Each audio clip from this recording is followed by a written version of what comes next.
Today we have the Genesis GV70 top trim Sport Prestige with the 3.5 liter twin turbo. Now, I'm often a critic of vehicles being overpriced, but you'll be hard pressed to find everything you get in this GV70 for the same price anywhere else. You're gonna find practicality, you're gonna find luxury, you're gonna find power, decent performance, something that is feature rich and fairly fun at the same time. We're gonna take a full detailed look at the exterior, the interior, and get it out on the road for a test drive. Let's get started. All right, y'all, let's take a look at the exterior. And this is a sharp looking vehicle. There's a little tweak here for 2024, which I'll talk about. This is the top end Sport Prestige with the most powerful engine option. You've got this big, luxurious looking grille. I love how they don't slap a logo on there and the logo's up front. So it really just is a nice looking grille and front end overall. Some gloss black down at the bottom. And you've got this quad beam headlight setup. I've got a night video showing this off. If you want to check it out, it looks really cool. The blinker is integrated in there. The only thing is there's no adaptive lights here, which I kind of thought there would be. This paint color is called Cardiff Green. It is an optional paint color. It's very deep. It's like a foresty color. It looks very, very nice. You get new 21-inch wheels this year. You've got different wheel options. Even the 2.5 liter model, I believe, gets upgraded brakes and different 19-inch wheels as well. But what do you think of the overall design and color of this GV70? Dimensionally, it's 185 inches long, so it is still fairly compact. I like the size. I think it's a perfect size that works good for a lot of different people because it's still spacious enough inside. Not nearly as big and bulky as some three-row vehicles. And you've got this double layered LED taillight here as well coming across. I think it looks pretty nice. And you've got this sporty looking giant dual exhaust. So Genesis gives us their hands-free liftgate, which can be really nice and also be kind of annoying. When I was washing this car, I had the key in my pocket and I had to basically run like side to side to make sure that this didn't actually open up when I was wiping it down in the back. But it is a nice feature. You just stand here, it'll beep a few times and then it will open up. Hands-free, foot-free, completely free. You can also turn that feature off on the inside. Otherwise, there's a button right by the windshield wiper you can push to open it too. Now, cargo space is definitely a solid aspect for this GV70, considering it is a more compact vehicle, smaller size, but you've got good space back here.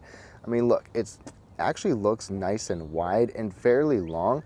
With height, you're gonna sacrifice a little bit because of the design, but overall, you can fit a lot of stuff back here. Plus, you've got a cargo net, you've got an LED light, 12-volt power outlet, tie downs, even a hook up there, tie downs in every corner. The one thing I'd like to see is maybe a little more robust hook system. You could maybe sling grocery bags or something heavy on there, but it might not hold up. Underneath of here, we've got a little storage space right there. And then underneath that, you actually get a spare tire, which is great to see. Just throwing a big backpack in here, this is what it looks like. You could certainly stack up a couple of suitcases, have some longer items, and we have a 60-40 split. And one nice thing is that you can pull this and fold the seat down. You get that on both sides. I'm glad it's not a power option, but I'm also glad that you still have handles to where you can fold that down, and then you get about 60 cubic feet of total space. This looks pretty good. Now, Genesis gives us a pretty hefty and nice key fob. Look at all of those controls on there. It's a little overwhelming, but you have remote start, you've got remote smart park assist, which I'll show you in a little bit, and this actually feels nice. It's like a soft kind of rubberized material. I don't think it's going to be something that really wears out as fast as some other vehicles with different things like that. Smart key system, push that to lock it. You've got power folding mirrors. The one thing that surprises me is that there's no smart system on the back doors, even on this top model. Otherwise, you've got sensors in the back to unlock it. Now, here's the thing. Let me show you how this smart park assist works. I've showed you this before in a couple vehicles. First of all, lock it, remote start to turn the car on. It's very responsive, and if someone parks too close to you, you don't want to squeeze in or out next to them, you can use one of these buttons. You can pull forward or pull backwards, and the car will use its sensors to make sure you're not going to run anything or anyone over. But check this out. Let's move forward a little bit. Boom. You can move forward as much as you need to get out of a parking spot. All right, now taking a look at these front seats, these seats are definitely pretty nice. There's several things about them that I do like. This model gives us Nappa leather, so of course this is gonna look nice, it's gonna feel nice. These are actually fairly firm bolsters right here. You've got a soft backing, it is ventilated, you've got these little patterns to it as well. It doesn't feel super soft, like as far as the cushioning goes. It's kind of a firm, supportive seat. And you've got about 16 different ways here, including your side bolsters, different lumbar support, your thigh. You've got an ergo motion button right here, which I'll talk about in a second. You've also got memory settings on the door, which also moves your seat and steering wheel. So yes, the steering wheel, leather wrapped and heated, and it's power tilt and telescoping. It's a really nice setup. Like I said, this whole wheel is heated and leather wrapped, which feels great. Over here, we've got our seat controls. So you've got heated seats, you've got ventilated seats. Love having easy operation of that. It is built into the screen, so you will have to touch the screen. Same with the heated steering wheel, which is actually a 2-tier heated steering wheel. Then when you push that little ergo motion button on the side, you can choose whether it's your pelvis, so basically your butt, your waist, your back, or the whole body, and you can adjust the settings on the screen. But it's like a little massage, essentially. It's definitely not as deep or detailed or aggressive as some massage systems, because it's not really a massage system, but it still kind of feels like it. One thing new for 2024, I believe, is the 2.5 liter Sport Prestige now gives us ventilated seats, standard. The back seat is certainly nothing to write home about, but you get some really nice little extra features. First of all, you get these built-in sunshades right here. This is soft material on the back, even a good grab handle, a little bit of storage down there. The legroom is certainly not great. However, it's not bad either. And these seats can recline. As you can see, that one is upright. This one is tilted back a little bit, and they still look and feel very nice. Now, I'm 5'9". This is where I like to have the seat, so I have good enough foot space and knee space. There are some back pockets right here. Down there, let me show you the coolest feature in just a bit, but down there you've got ventilated, not ventilated, you have air conditioning vents, plus your own automatic climate control right there. And we even get heated seats back here. That's good to see. No ventilated seats, but you do get heated seats. Below that, we have 2 USB-A charging ports and a 3-prong outlet. Now, one cool thing is that you can actually kick this passenger out of the way. So check it out. You can use these buttons to move them and give yourself more room. So if you're actually kind of using this like an executive or having someone drive you around, or kids don't have anybody in the front seat, you can move that seat out of the way easily and give them more space. I think that is really pretty cool. Fold this down, got a padded armrest and some regular size cup holders. Not to mention, you get a pretty good view of this panoramic roof. And I can sit up tall and still have plenty of headroom, plus you get this really nice headliner that you'll see in a little bit. So with the rest of the interior, I really do like the interior. For the most part of this Genesis, things are still very similar from when I showed you this a couple of years ago. Obviously, being the Sport Prestige model, everything is going to be the top tier, high end. Over on the door, you're gonna get some soft materials up here, soft down here. I kind of like the contrast there. A good grab handle here as well. You even have carbon fiber trim on this particular model too. And all the switchgear looks and feels nice. It's got this like sheen to it. It doesn't feel cheap plasticky, but I do have one complaint about that kind of stuff in just a sec. This entire side of the steering wheel feels like it's been kind of pushed back. This phone button is stuck. It doesn't work. Tried to get it to pop out. So therefore, this button that changes it's like your seeking button also is not working. It's really strange. I'm not sure what happened. It's only got 6,000 miles on it. It is a press car tester, so it does get abused, I'm sure, by some of the people that drive it. But volume knob is on here. I love the way that these feel. They look nice, they feel nice. It's easy to operate all the steering wheel controls, and we get this pretty fancy digital display here. So this is a digital setup. It's really interesting because you can have a 3D setup in here as well, but you've got digital gauges on the side. You've also got your information in the middle there, and you can kind of customize what you see. You've got a couple different tabs on the steering wheel that you can control, and I think it looks nice. It's very easy to operate, and the camera doesn't really show it, but it has a 3D option, and I honestly don't like it. It kind of trips me out. It's like wearing 3D glasses. It just pulls it out and makes it a little bit more dimensional. This also has a head-up display right there. It does give you a good amount of information when we're sitting still. you can't see so much, but it even shows you your blind spot information, all your driver assist features, things like that, and it goes really well. They even give us this massive 14.5-inch screen just kind of sitting up atop the dash. Even though it's far away, it is still a touch screen, and you've got this menu set up, so you've got a clear and easy to operate menu system. You can touch it, otherwise you can use the command knob right down here, and I really do like this. This looks nice. First of all, it feels nice. You've got shortcuts right here like volume and tuning over there, and even a little bit more up above here, your parking system, your parking sensors, your camera, your drive modes. We'll go through the drive modes in the test drive. I did complain about this in my video before, where I wish that the shifter is the closest thing to your hand, so that when you're like sitting here and resting, this is right by your hand. I wish that this was by your hand. Maybe pull everything back one notch and move this up to the front so that your shifter is not the thing closest to your hand as far as all these controls go. Not a big deal. What do you guys think? The one annoyance still is that this requires you to be plugged in for Apple CarPlay or Android Auto. You get a wireless charger down there, just slides right in. It's perfect. You even have a couple of plugs, but no wireless Apple CarPlay or Android Auto, which I'm sure is coming because we've seen that in other Hyundai and Kia vehicles, so we'll see. One new feature, I believe, is that we have standard onboard Wi-Fi. So a lot of vehicles have that nowadays. There's a lot of different things you can also do on here. And we have the premium Lexicon audio system. It's another nice feature with this Genesis. Down here we have dual zone climate control.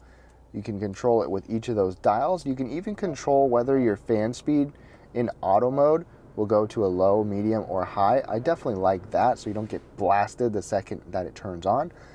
I'm not always a fan of touchscreens, but this is a very simple setup and pretty easy to use without having to really look at it. Same thing with these buttons right here. I appreciate these. They feel nice. They've got this metallic-y type of look to them. Shortcuts. You can customize the star button to make it be whatever you want. You can push that and maybe Apple CarPlay pops up, or you have it muted, or different things you can customize up there.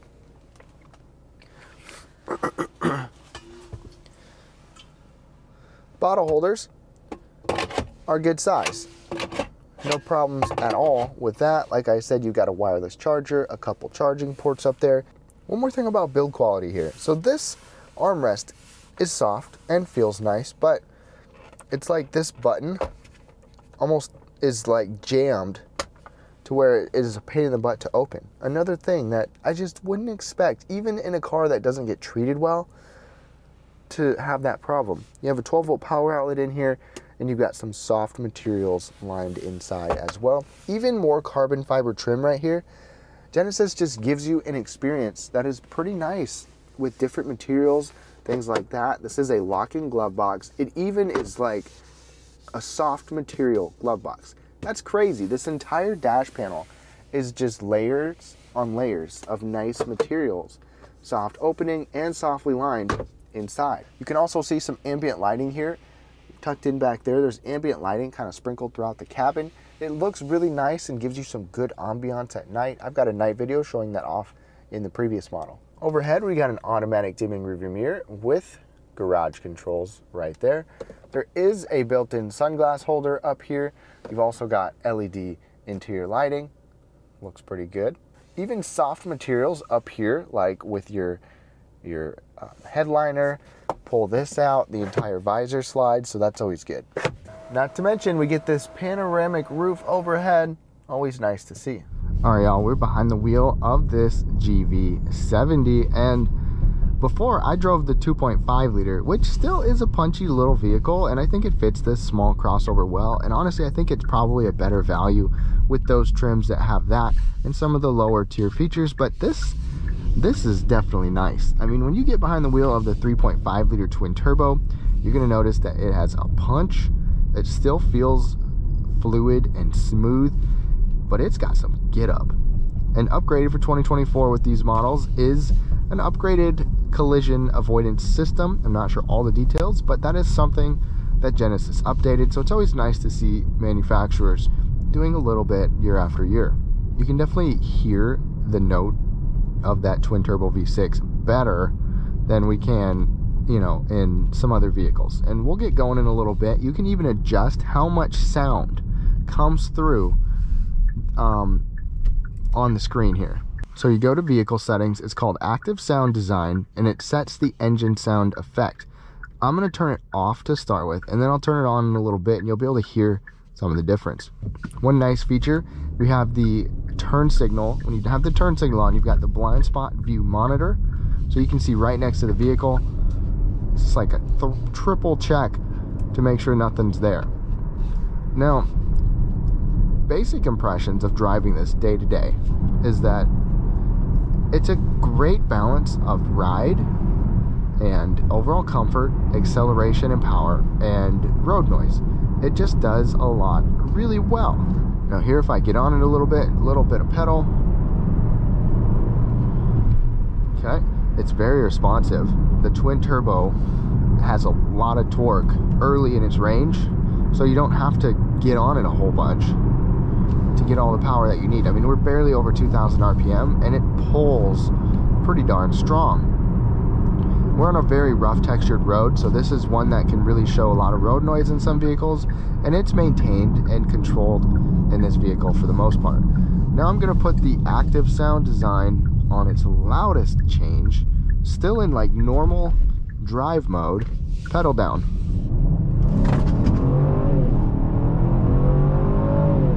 Sorry, all my stuff went flying. That's a good sign that you've got some torque. So you can hear that. Let's turn the sound off. It's kind of subtle. You might not pick it up with the camera and the speaker, but if you want to have it turned up, you can. Push the drive modes here. You've got a snow, an eco, a comfort, which is like normal mode, sport mode, and sport plus. I put it in sport mode. Our bolsters on our side body automatically squeezed us. Partial pedal, it's going to hold the RPMs up. Feels already like it's a little bit quicker and swifter. Go down to sport plus. Ooh, RPMs really shot up right there. Now pedal down. Oh man, that gets pretty loud. You know, I don't really expect that out of this GV70, but that's what you get with this 3.5 liter twin turbo. There's a lot of power, there's a lot of torque, it's very responsive, and it comes with this 8-speed auto that also has been very smooth. I haven't had any complaints with it. Honestly, it's been one of those unnoticeable transmissions where you don't really feel the jerkiness of it. It's just there, and it does its job without you even knowing. Now, you know, when you look at some other competitors, like from Mercedes or BMW or whatever, you know, that have some funner versions, those can get absolutely outrageous with their performance. This doesn't have that high of tier of performance, but I think this is going to meet the needs for most people, or the desire for most people, without breaking the bank, because those other brands can also get very, very expensive.